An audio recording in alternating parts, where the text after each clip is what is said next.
Olá, tudo bem com você? Seja bem-vinda à minha cozinha, a Cozinha VegTube. Estou muito feliz de ter você aqui e hoje eu tenho um convidado todo especial para fazer uma receita sensacional de focaccia sem glúten. É isso mesmo, você vai se apaixonar. Vem comigo!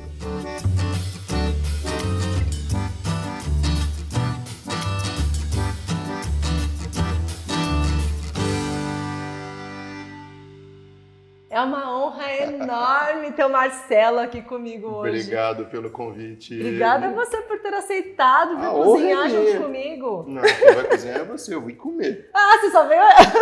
Vai dar todas as orientações pra gente fazer uma focaccia incrível, sem glúten e veganíssima, hein? E aí, quais são os primeiros passos? A gente tá aqui com os ingredientes. Primeira coisa é ativar o fermento. Primeiro a gente valida se o fermento está funcionando, né? Porque às vezes as pessoas fazem massa de pão e aí o pão não cresce, o fermento está ruim e você não percebe. Então, fazer esponja é sempre o primeiro passo. Em todo tipo de pão sem glúten. O ideal é sempre, a não ser que você tenha certeza que o fermento tá bom. Aí eu fiz ontem, usei o fermento e aí tá ok. Mas então, e ele também traz mais leveza. Então a ativação é muito simples. A gente vai dar comida e água para ele. Então a gente vai precisar de um pouquinho de farinha de arroz e um pouquinho de água, só isso. Eu faço no olho, mas as pessoas gostam de quantidade. Então eu diria que são umas 5 colheres, 2 de arroz e umas 5 de água. É o suficiente. Aí é só misturar. Só misturar. Então você já está aprendendo o primeiro passo da panificação sem glúten, hein? E aqui não tem muito mistério. Ah, ficou mais grossinho, ficou mais líquido, zero problema. O importante é a gente ver espuma. Ele vai ter que espumar em algum momento, entre uns 10, 15 minutos vai começar a espumar. Tá. Isso já é suficiente. Bom, vou deixar a colher aqui dentro mesmo. Então o fermento já está crescendo, vou deixar aqui do lado. Aí agora, o próximo passo... é o nosso ovo vegano.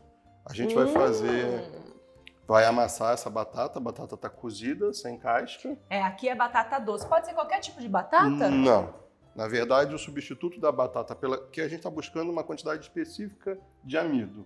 Então, para dar certo, melhor é batata doce ou inhame. Cará, inhame ou cará, os dois dão certo.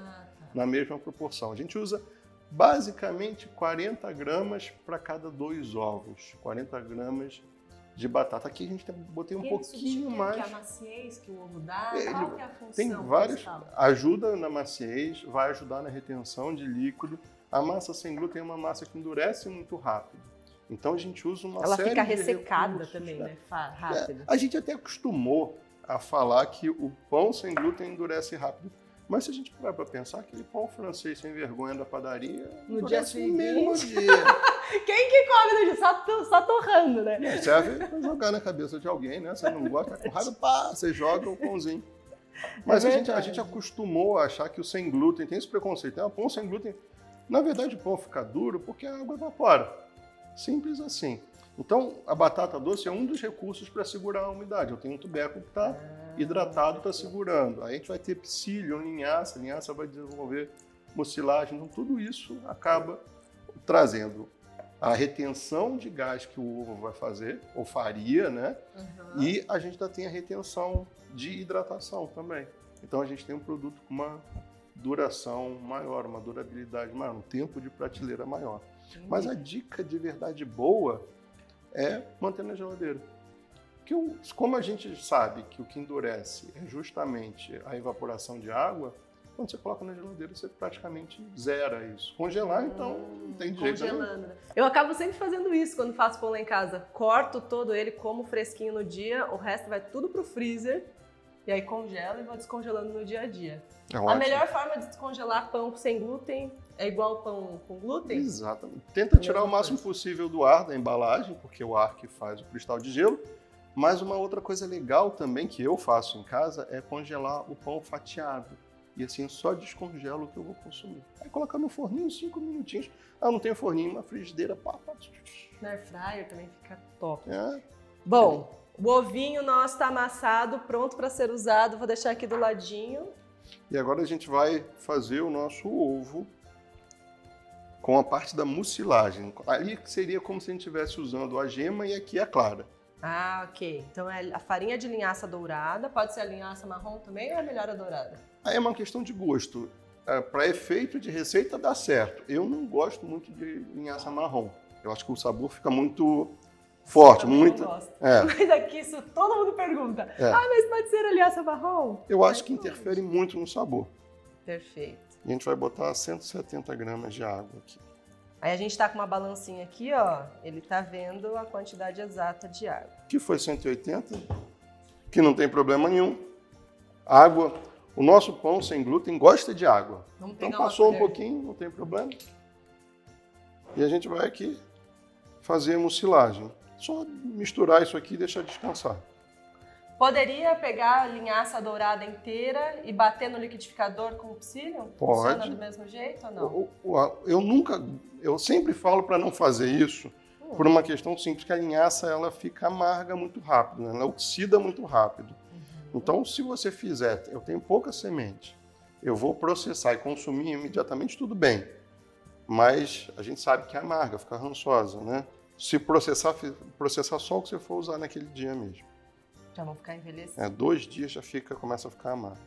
Olha como ela vai engrossando, tá vendo? Bem liguento, né? O psyllium também. Vira uma... Sabe aquele brinquedinho de criança, que é a geleca, sabe? Igualzinho geleca. Olha aí, dá pra ter uma nova função pro psyllium e a linhaça, fazer geleca não é? de criança.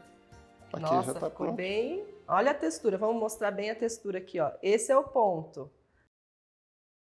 A gente pode fazer uma coisa legal e também, quem quiser e tiver a oportunidade, pode saborizar o azeite antes. A focaccia, tradicionalmente, ela leva muito azeite, alecrim e sal grosso. O que eu gosto de fazer? Eu gosto de picar um pouquinho de alecrim, misturar no azeite e deixar saborizando um pouquinho e botar alecrim na massa também. Que outro tempero que combina com a focaccia que você acha, assim, que além do alecrim? Não necessariamente dá para fazer com alho, fazer um alho, uma cocção lenta e saborizar o azeite com alho. Dá para usar tomilho também. Eu sou fã eu gosto de colocar tomilho em tudo. Então, Nossa, eu amo tomilho. E alho nem se fala. Então dá para fazer. Mas existem algumas preparações que estão ficando mais tradicionais, que é botar tomatinho cereja, acho que a gente até pode botar hoje alguns. Vamos pôr. A gente pode botar azeitona, para quem... Azeitona é meio ame ou odeie, né? Aqui lá em casa é contraditório a azeitona. Eu amo azeitona, mas meu marido odeia azeitona. Aí tem que fazer metade ou tira a azeitona. A minha esposa também é assim, diz que a azeitona rouba o gosto de tudo. Eu falei, mas eu gosto que ela roube o gosto. Ela rouba de uma forma positiva. Eu gosto demais de azeitona, principalmente azeitona preta. O alecrim bem picadinho assim vai soltar mais o sabor do alecrim dele. E a massa a pessoa espera o sabor do alecrim na hora que está comendo a focaccia. E o alecrim que está por cima, ele é mais fibroso, né? Então deixa ele picadinho assim, que a pessoa consegue consumir, sentir o gosto de verdade. Isso aqui é moagem, né? O nome disso aqui esse corte bem picadinho é moagem. Isso é uma dica importante de gastronomia. Quanto mais picadinho for, mais sabor libera, né? Isso vale para tudo, cebola, alho... tem que ser picadinho na faca. É diferente picadinho na faca de picar no processador? Eu não tenho esse charme. Se tiver um processador, aquele mixerzinho de mão, assim, resolve rapidinho. Eu sou assim, gente. Eu não consigo fazer esses cortes na faca, assim, para mim não... Mas eu bato lá e vivo. Eu sou o cara da praticidade. O que eu puder fazer rapidinho, eu faço. Maravilha. Isso aqui tá bom. Misturou com azeite e aí é só deixar aí um tempinho. Uma colherzinha a gente mistura para afundar. Fechado. E agora a gente vai começar a misturar e fazer a massa de verdade. Agora é tão simples quanto pegar e misturar tudo. A gente vai seguir uma sequência só para não colocar o fermento em contato com o sal, que um mata o outro. O sal controla a fermentação, então a gente não coloca os dois no mesmo momento e deixa sempre a gordura no final. Mas agora é misturar tudo. Então vamos lá. Primeiro as farinhas. Vamos colocar as farinhas. É o polvilho doce, né? E as farinhas, Marcelo, você escolheu polvilho doce, farinha de arroz e fécula de batata. Isso. É uma farinha de estrutura, que é a farinha de arroz, que faz com que a massa ganhe sustentação. A batata dá leveza, né? O amido que dá leveza, a fécula de batata, pode ser amido de milho também. Não combina tanto com a focaccia. E o polvilho doce dá a liga, né? Faz com que essas farinhas acabem funcionando como uma única farinha. E me diz uma coisa, teria como eu usar uma farinha mais integral, por exemplo, substituindo alguma? Farinha de grão de bico, farinha de trigo sarraceno, essas farinhas, qual seria a mais adequada para... Todas essas que você falou, elas são farinhas de estrutura, então elas substituem a farinha de arroz. O ideal para quem está começando é começar com a farinha branca mesmo, para criar intimidade com a massa, principalmente que a massa sem glúten tem as suas particularidades. Mas, assim, é muito legal usar farinhas mais proteicas, como é o grão de bico, e farinhas com mais fibra. Então, dê preferência a farinhas integrais. O trigo sarraceno é legal, mas é também aquela questão da personalidade. A pessoa tem que experimentar, porque a tendência é alguém chegar e substituir a farinha de arroz por trigo sarraceno. O trigo sarraceno não tem glúten, né? É bom dizer, porque tem nome de trigo. É verdade, tem nome de trigo, mas não tem tem um nome trigo. infeliz, mas não tem trigo, não tem glúten. É que são farinhas que são bem nutritivas, né? Uma farinha de grão de bico, por exemplo, ela não tem só caloria, ela vai ter ali um monte de nutriente bom para o seu corpo. Eu uso demais grão de bico, porque o grão de bico ele fermenta muito. Então ele ajuda, inclusive, a qualquer massa de pão ficar mais leve. Mas grão de bico não é todo mundo que gosta também. Tem gente que torce o nariz lá pro grão de bico. Tem gente que torce o nariz pro grão de bico. Mas uma coisa que é legal é sempre usar farinha integral, que isso é uma mudança farinha de arroz simples. integral, por exemplo. Já vai trazer mais fibra, vai trazer mais vitamina, mais nutriente, então é uma substituição inteligente. E é bom também para quem tem ali diabetes, né?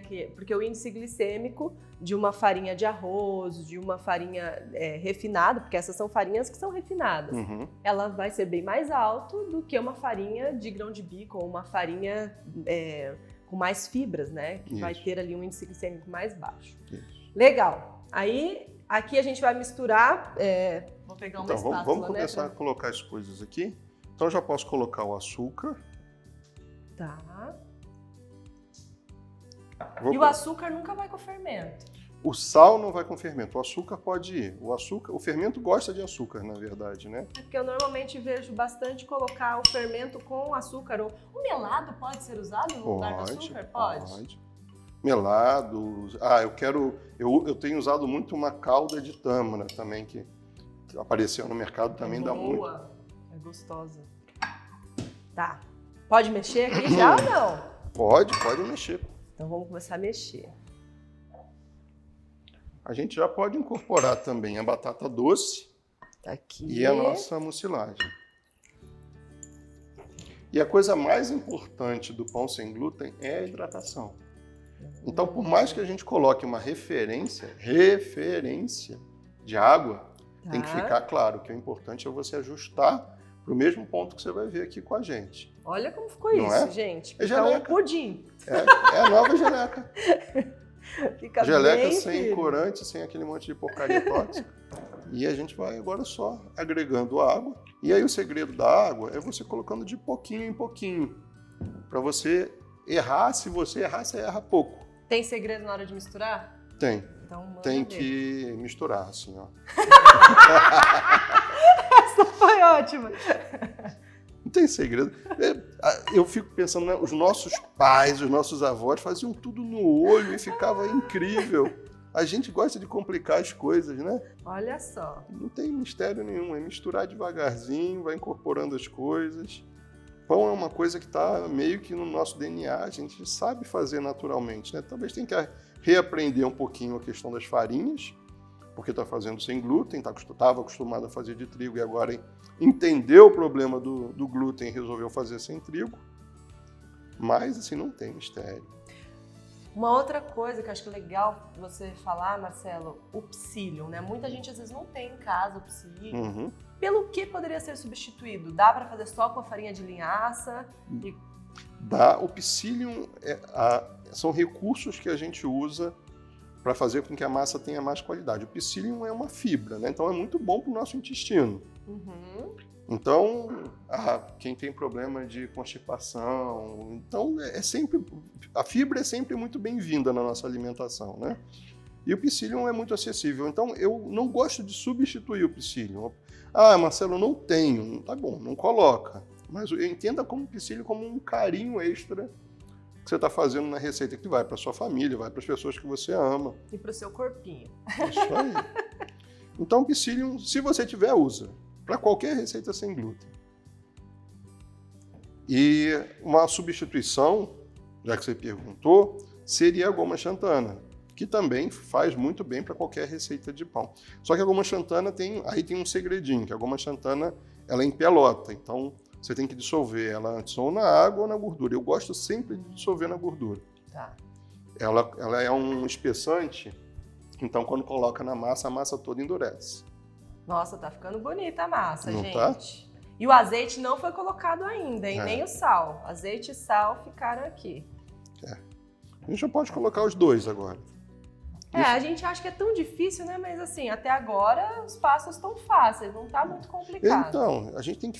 Vamos inventar alguma coisa para o pessoal pensar que é difícil, porque eu sempre escuto isso. Pão sem glúten é difícil, dá muito trabalho, tem muito ingrediente.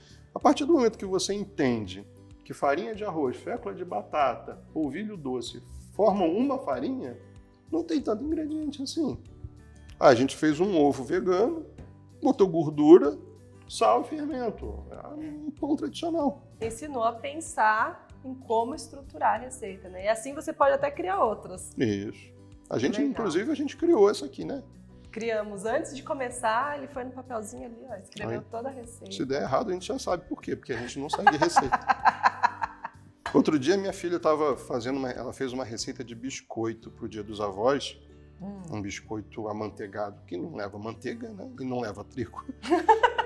Mas ela gravou um vídeo para o YouTube e aí ela pegou falando assim, papai, a massa a gente cuida com carinho e amor. Eu achei tão lindo ela falar isso, né? Que fofa. Aí eu perguntei, por que, filho, você cuida da massa com carinho e amor? Eu pensei que ela falou uma coisa romântica, tipo, é para passar energia, né? Que a gente ama.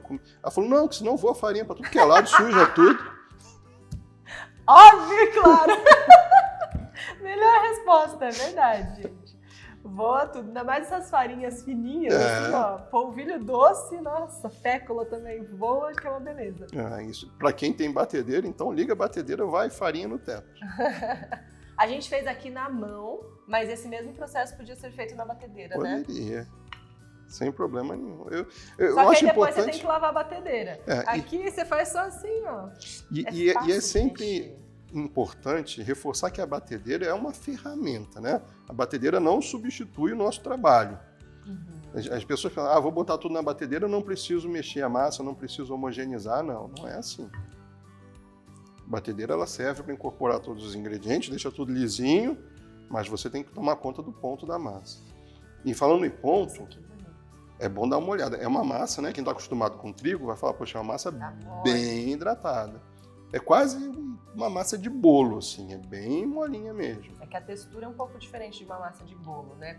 Vamos fazer mostrando a textura aqui pro pessoal? Ó. Olha lá. Mas é uma massa bem pegajosa, tá vendo? Bem molinha. Como se fosse porque senão pode errar aí, né? Você faz um pão seco sem glúten e já não... E esse é o erro mais clássico do pão sem glúten. Faz massa dura e aí vai sair um pão duro. Porque o glúten, quando você tira o glúten, né? O glúten tem essa característica de reter a água, como o pão sem glúten não tem, o glúten, a gente precisa botar mais água. Olha só, mas tá lindo, hein? Agora a gente vai pôr na forma. O cheiro? Tá maravilhoso. Já tá com cheiro. A gente tinha que arrumar um jeito de cheiro transmitir o cheiro também para esse pessoal. Verdade. Para eles entenderem o que a gente está passando aqui. Vocês estão gostando? Olha, teve alguma dúvida extra por aí? Manda aqui nos comentários que a gente tem para ajudar vocês, tá bom? E ó, aquele tantão de azeite, né, que parece que não vai incorporar, ó. Já incorporou totalmente. Tudo com amor e carinho, igual a Luana fala. Vai pra forma agora? Forma. A forma, vamos botar mais um fiozinho de azeite na forma. Focaccia, ela é afogada no azeite. Então, é muito azeite na forma, na massa, e por cima, depois da massa, a gente vai botar mais azeite também. Tem muita gente que faz a focaccia seca e serve com um potinho de azeite. Você vai na Itália, não é assim. A focaccia, ela já tem o gosto de azeite, ela já tem azeite, não se serve azeite adicional. E se come ela normalmente com o quê? É uma entradinha, tipo um finger food, né? Não precisa ter nada É, extra. Tem um monte de restaurante que gourmetizou a focaccia e está fazendo uns sanduíches. Que é muito legal pelo que você falou da questão do índice glicêmico, né? Porque a gente associa a uma proteína e aí você reduz o índice glicêmico, né? Isso vale para todo pão, né? Ah, vou aproveitar aqui pra gente fazer a decoração em cima, né, Marcelo? Porque a nossa focaccia vai ter que ser bonitona. Não é? Olha que massa linda.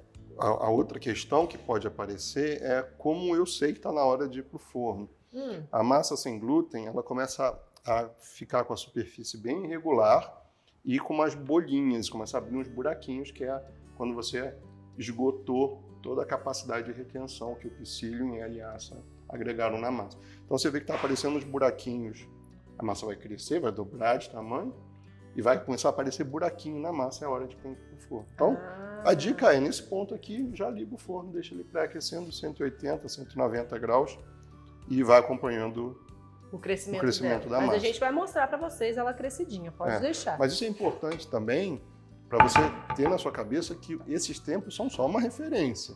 Se tiver frio, se tiver calor, a fermentação é mais rápida. Se tiver frio, está morando no sul, não está no Brasil, está num lugar frio, vai demorar mais tempo. E tem que aprender a olhar o pão, né? Isso e aí. saber a hora de pôr no forno. O meu maior professor de panificação, que é um francês, ele sempre fala assim, pão tem que cuidar. Então, tá aí o recado, tem que cuidar. Não é relógio, não é... Tem que aprender a olhar a massa e interpretar o que ela está passando de informação. Eu não gosto de botar muito tomate, porque tomate solta água na massa, né? Então vamos pôr menos. E aí ela umedece muito e fica... Ela fica soltando água enquanto está cozinhando, né? O tomate está secando, está molhando a massa. E aí na hora que você come tá excelente, mas no dia seguinte a massa está meio molhadinha em volta. Entendi. Tá. E o alecrim quer cortar já também? Não, vamos botar aqui o tomatinho logo. Ah, tá. Agora põe você que agora eu take sexy, assim, ó. Coloca do jeito que quiser aqui? Assim, coloca ele cortadinho pra cima e vai fazendo meio equidistante, assim. Mas dá uma afundada mesmo, senão ele vai... Assim? É. Aí o alecrim, eu gosto de fazer como se fosse uns raminhos, assim. E precisa colocar azeite por cima dela também? Azeite, e a gente vai finalizar com mais azeite e sal grosso.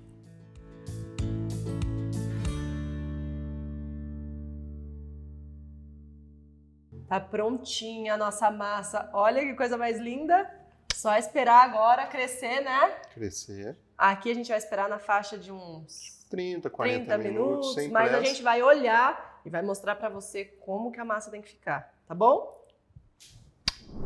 Bom, aqui no meu forno foram 35 a 40 minutos, mais ou menos. A gente precisou ligar o ventiladorzinho, como que chama? Turbina, a convecção. Turbina, para ela dourar bem por cima, ficar bem crocante. Mas chegamos nesse ponto maravilhoso. É esse o ponto ideal, Marcelo? Esse é o ponto. Só uma coisa importante, quem no caso não precisa, a gente só acelerou o processo com o turbo que tem aqui no teu forno. Mas o importante é prestar atenção nessa tonalidade de casca. Tem que deixar o pão bem douradinho, sem medo de queimar o pão.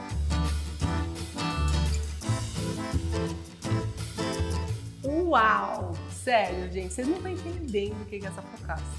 Nossa, ficou sensacional, Marcelo.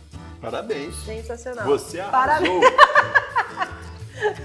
Não, eu não fiz nada, eu vim aqui pra comer. Gente, ficou surreal, você precisa fazer aí na sua casa, sério. Ela ficou tão macia por dentro, tão crocante por fora, e tão gostosa que eu tava aqui comendo e eu não conseguia parar de comer. Ah, tá prejudicada, ele tá faltando um pedaço razoável. Nossa, já tá quase chegando na metade, olha isso. Vai, você vai se apaixonar, ó.